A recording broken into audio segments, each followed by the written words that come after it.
Hello, it is Friday the 20th of June. The fog of war is really thick and real, people. You know, so much of what we are told and hear on the internet, and particularly in mainstream media, about what is going on in the Middle East right now, we will no doubt find out later is a complete lie, just like we found out about the weapons of mass destruction in Iraq and how it was going to be a shock and awe, really fast operation, decapitation, and then over really quickly, and 20 years later we lost. The same in Afghanistan, and you know, so many things that we thought we knew, we are finding out that we do not know the truth about, and that particularly is going on right now. So the fact that Donald Trump now is taking another 2 weeks to decide whether this is going to continue or whether he's going to join in or not tells us that what happened on Friday the 13th with the initial attack by Israel on Iran didn't succeed. And so now they're like, what are we going to do next? You know, because if it had, we wouldn't be having this conversation. But I'm struggling to believe we are even having this conversation, you know, because we were sold this president as anti-war. He was going to stop the war in Ukraine in a week. And he was vociferous about what he thought about wars in the Middle East. I don't know why he supports Netanyahu. This is the president in his first presidency who hacked his cell phone, hacked Trump's cell phone. But here we are. Anyway, I'm gonna get off my political platform. We're going to talk about the charts. The fact is that whatever they tried to do on the 13th has not succeeded. And so now we are in that period of indecision while Trump thinks about it as to what we're going to do next. 2 weeks of uncertainty. I feel as though the further we get away from that initial attack, and as long as it doesn't escalate, things could get better. You know, I think the market sees this as another taco trade.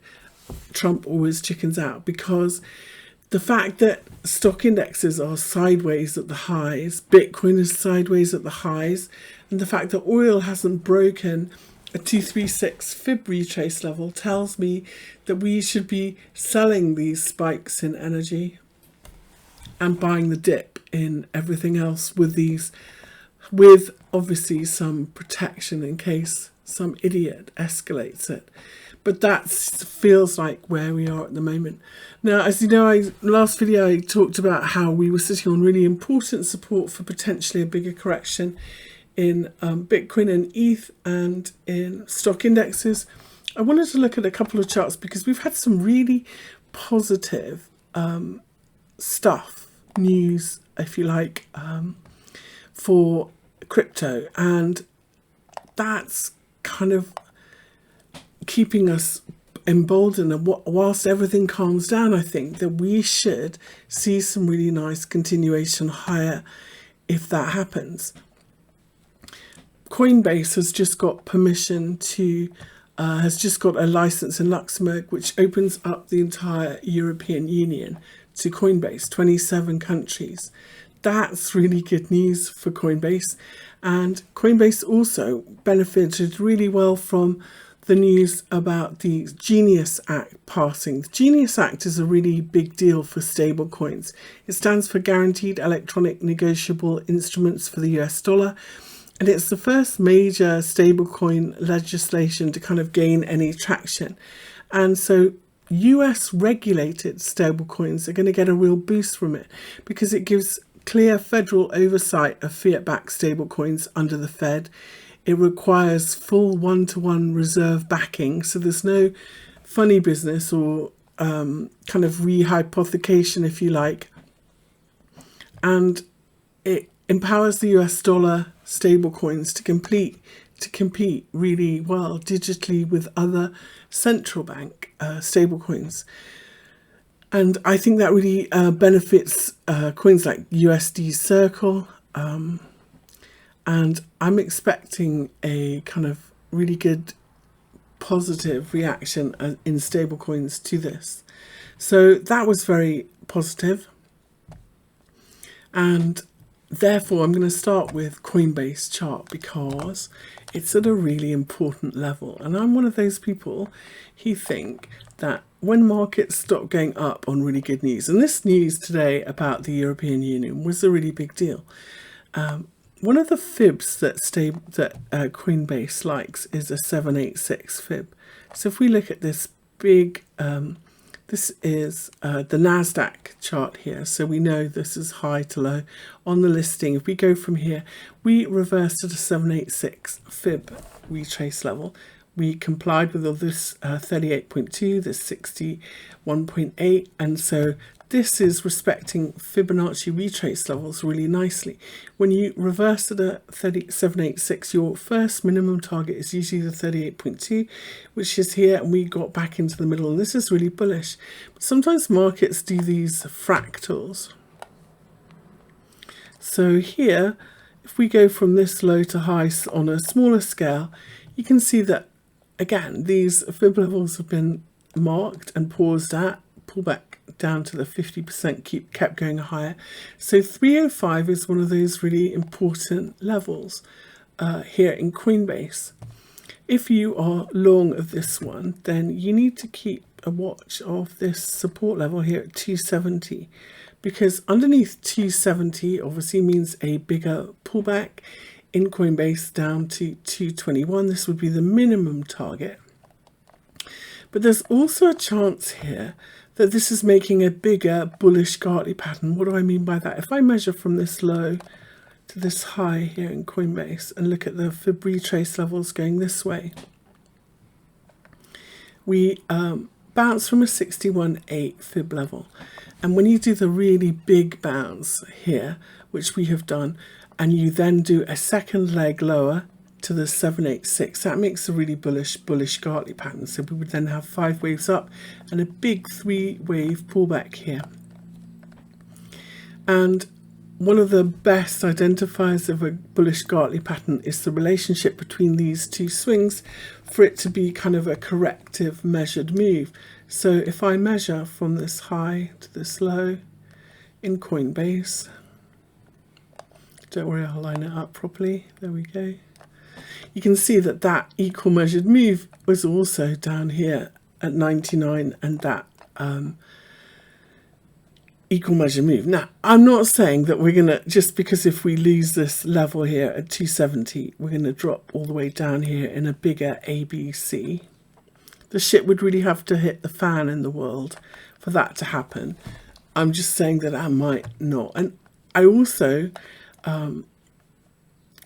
these Coinbase, you know, and Robinhood today announced that they were going to have perps on futures, which I feel like they really need to do, because especially for US traders, it's really limited where you can get that extra leverage, and that's why they've all been attracted to hyperliquid.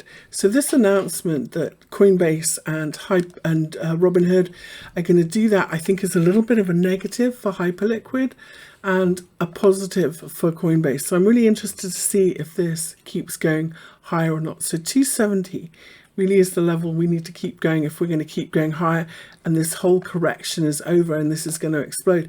In general, because I'm quite bullish longer term for these crypto assets, I really do like these exchanges, not just the centralized ones, but the decentralized ones as well. I really like the ones that do no KYC, and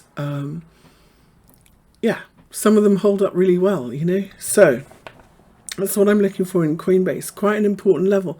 When I have an important level like this, I look at it on a lower time frame, and I watch to see if we can start flipping some lower time frame moving averages, which we're not at the moment. And I obviously don't know for sure that this is going to be the high, but 305 is quite an important level in Coinbase. Another really good leading indicator for what Bitcoin's going to do is MicroStrategy for me.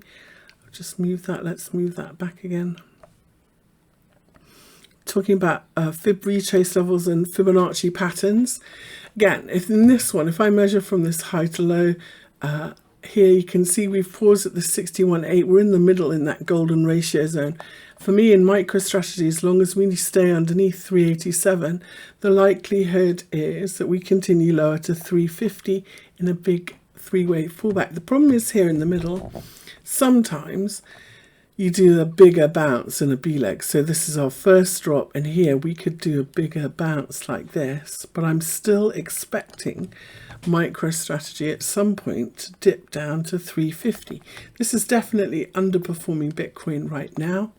I don't know which way we're going to go. Here we are in the middle. This is one of the ones where you kind of want to put an alert, and if we come down here by the dip. So I'm watching, we're flat sideways for the last 3 days of dojis, you know, trapped in between the daily moving averages. But at some point, I expect this to dip lower to 350. I could be wrong. Holding above this 387 pivot level in the middle would make me wrong, and another leg higher in MicroStrategy. So let's talk about one more. Let's talk about hyperliquid, because this is a really good example of what to watch for. So in hyperliquid, if we look at it, this kind of varies a lot depending on which chart you're looking at. But if we look at the chart here, and when I see that problem, I'm going to look from this low that we made in April to this high, and say if we get stuck underneath this 236 fib level, we're going to see a bigger pullback to 31 and potentially 50% or 61.8 of this swing. Let's tidy this up, which is going to be back to 27.5 or maybe 23. The key level I'm watching from this low to high is this 236 fib level, 37. And I have to say that when I see this normally, if we lose this, I would say if we can't get back above 37.19, maybe take some off, because my second target would be if we take this down to 0 and we assume this started valid at 0, then that kind of really serious don't want to lose the level is going to be at 34.96. So yeah, now we've had one swing down. I would expect, watch this, how this unfolds, because I don't like selling the lows generally. I like to sell bounces. So if we kind of saw a three-way rally back to the middle, I would probably use that to unload a little bit in hyperliquid. For everything else, here we are on options expiration. This is a weekly chart of Bitcoin, and we're still sideways, stuck in the middle. Nothing changed with my view on that one. Other stuff I like that's still got room for higher. Useless, I still think has room for higher. Saros, I still have room for this one to go higher as well. I really like how this one is holding the daily 20 moving average. Here we're on a funky sideways consolidation range. I would like to see this break out, and next high up here. This is another little token for a wallet app, Solana, for trading Solana. Really like that one. So let me know if there's anything you'd like me to have a look at.